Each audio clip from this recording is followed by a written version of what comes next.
جن لوگوں نے رسول کے ہاتھ میں بیعت کی انہی بندوں نے یزید کے ہاتھ میں بیعت کر لی۔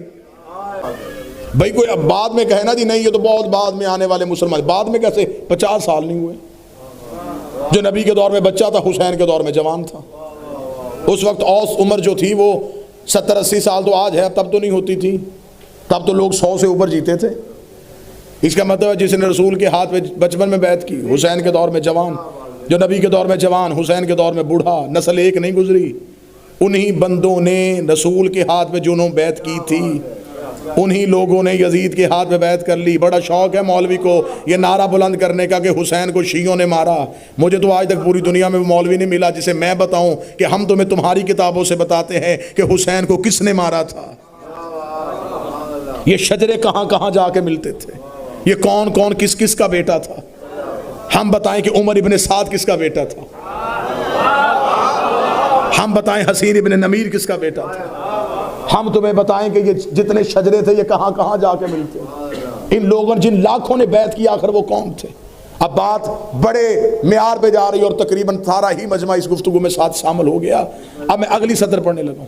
آئیے قرآن سے پوچھتے ہیں کہ اس دور کے جن لوگوں نے یزید کے ہاتھ میں بیعت کی ان کا انجام قرآن کیا بتاتا ہے؟ قرآن کہتا ہے کہ اگر کوئی مسلمان، سورہ مومنون میں، اگر کوئی مسلمان فاسق کے ہاتھ میں بیعت کرے تو وہ کافر ہو جاتا ہے۔ اگر کوئی مسلمان فاسق کے ہاتھ پہ بامر مجبوری، شوق سے، محبت سے بھی بیعت کرے تو گناہ گار نہیں ہوتا، گناہ معاف ہو جاتا ہے، کفر معاف نہیں ہوتا، وہ ہو جاتا ہے کافر۔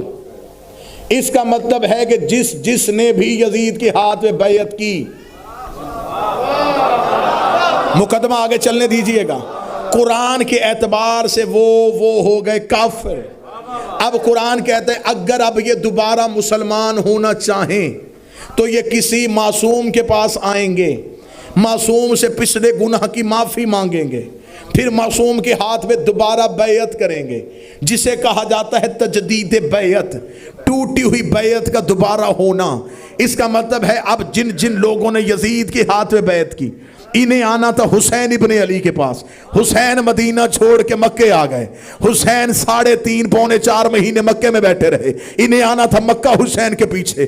حسین مکہ سے نکل کے کربلا چلے گئے، انہیں آنا تھا کربلا حسین کے پیچھے۔ حسین 10 محرم کو کربلا میں سو گئے، انہیں آنا تھا سجاد کے پاس۔ سجاد چلے گئے شام کے زندان میں، پورا 1 سال سجاد قید خانے میں بیٹھے رہے۔ اب ہمیں تاریخ بتائے کہ وہ پورے 2 سال امت کافر رہی ہے یا مسلمان رہی ہے؟